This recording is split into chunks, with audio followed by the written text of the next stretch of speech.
Okay, now here's the fun part. So I want to show you where this acts. I think John will be happy about this because we're going to do a little bit of astronomy. Yay! Woohoo! He's on the computer. I know he's on the computer. Let's go. He did the. Okay, so how does this help us? Well, here's one of the biggest things that we do with a system of particles. What if you had a system of two particles? How do our equations change? So suppose we have a system of particle A and particle B. Can I do this? So since I'm God with a small g, can I choose this to be R1 and R2 from an origin? I got to choose it. Imagine it's in 3D.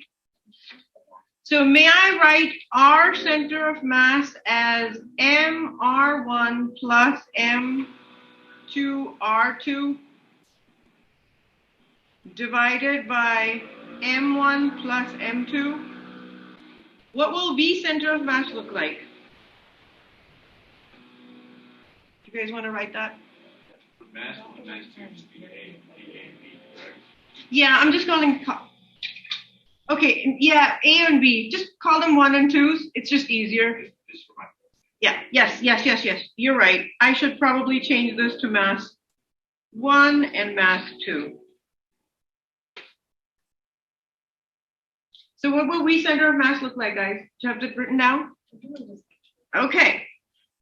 This would be M1V1 plus M2V2 divided by M1 plus M2.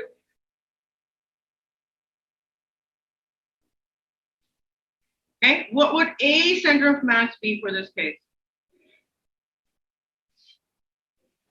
M1A1 plus M2A2 divided by M1 plus M2.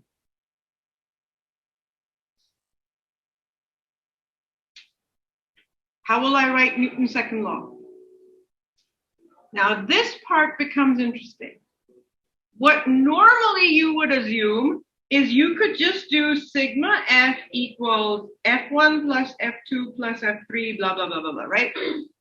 And then on this side, you could just write M1 plus M2A, center of mass, right? Not quite. So the idea behind this is, has anybody heard of the word reduced mass? Yes. So instead of just adding the two masses, in fact, there is a mathematical calculation, and I've done it, but we're not going to do it right now. You're just going to pretend you trust me and just write it down. So instead of writing this, what in fact we do is we write what is called reduced mass. I mean, the math behind it isn't that hard. It's just a little involved. So for the sake of saving time, we're not doing it. And what is reduced mass? Reduced mass. It is actually 1 over mu M1 plus 1 over M2. So in fact, the reduced mass can be rewritten as M1, M2 over M1 plus M2. So in fact, Newton's second law is written as not that, but mu A. Got it? So you don't write M1 plus M2. You write reduced mass times acceleration. And if anybody's interested in how this came about, come and look at this. Yeah, it's actually quite fun. So how does this help us? So one of the biggest reasons for where reduced mass helps us is in astronomy. And it helped us figure out black holes, and it also helped us figure out white dwarfs and binary stars. So there will be a question, actually there is a question in the GREs about binary stars. I remember there's one question. And that's a very interesting question because it talks to you about binary stars, and this is where it comes in.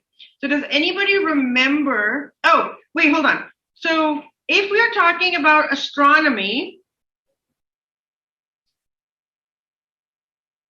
what would Newton's law be written as? F of G? Where anybody remember what G was? Good. So it was G M1 M2 over R squared. And suppose R unit vector, right? Just doing three-dimensional everything. So what will be on this side? Mu A.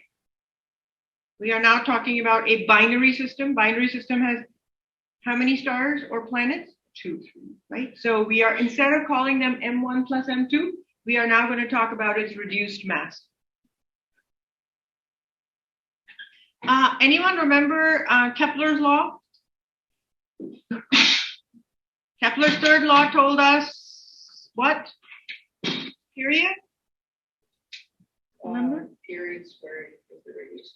Cool. Okay, hold on. Tell me something. Kepler's third law? Anyone remember? Was? Period squared is 4 pi squared over GMA cubed? I mean, yes. And when we were talking about astronomical units and masses in terms of sun masses, we could get rid of the 4 pi squared over GM only under conditions when A was measured in astronomical units, right? Then we can say T squared is proportional to A cubed, right?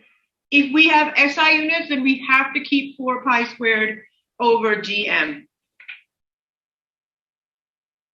Now, this was the situation for a solar system like ours, right? We have a sun in the center, we have planets going around. Now, what about binary stars?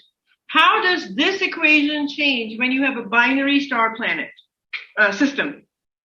So for binary stars, this actually changes to 4 pi squared over G M1 plus M2 A cubed.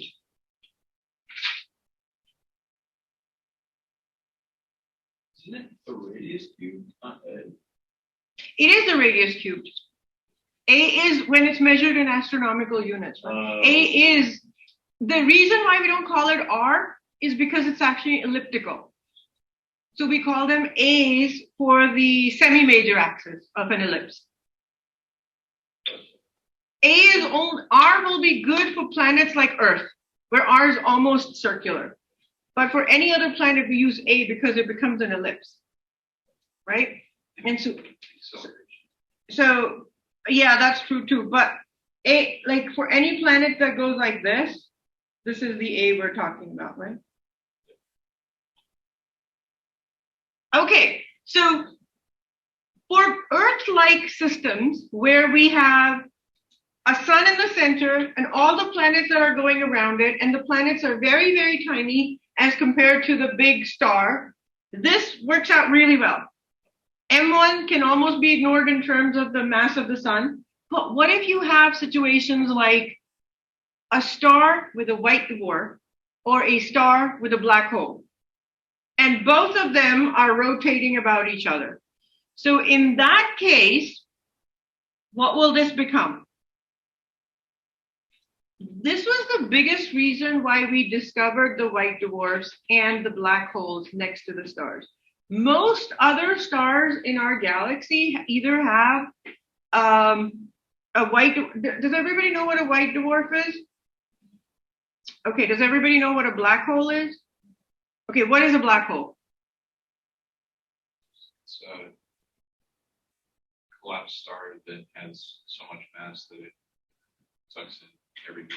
Good, even light doesn't escape it. And a white dwarf is also a collapsed star, but the mass of it is it's a very, very dense star, but you can't see it from Earth. The only way we discovered it is by doing this calculation, the one we're going to do right now. So the biggest one that we know of that is close enough to us is a Sirius, not the radio station, the actual star. And you can see Sirius from Earth, right? But you don't see its white dwarf right next to it. But there is a wobble to its period that should not have existed if it was just the star.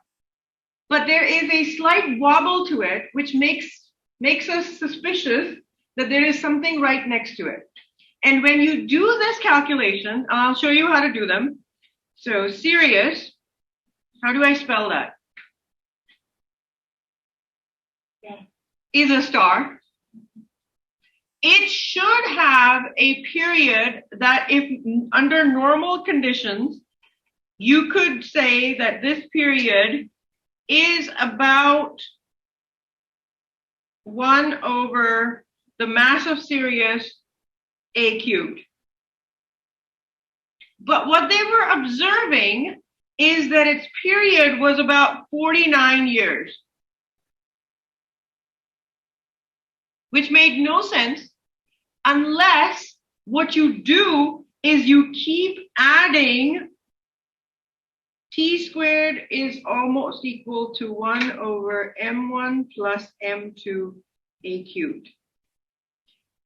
The thing that works is that if you consider Sirius mass to be 3 times the mass of the sun,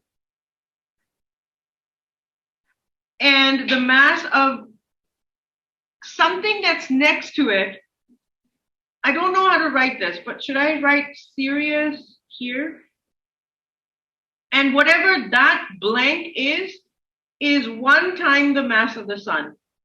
If you consider this very, very rough calculation, and you add these two numbers in, 3 plus 1, a cubed, you get the period of about 45 years.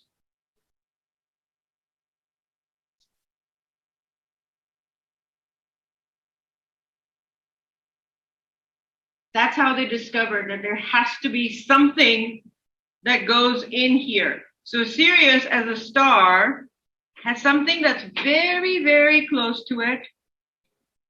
And that's causing the wobble because they are actually rotating about each other. And if you do not account for whatever is in this box, the period doesn't work. It's the same reason why we discovered black holes. Because we can't see them, right? We don't. But they cause a wobble in the system that causes this to happen. I didn't realize that.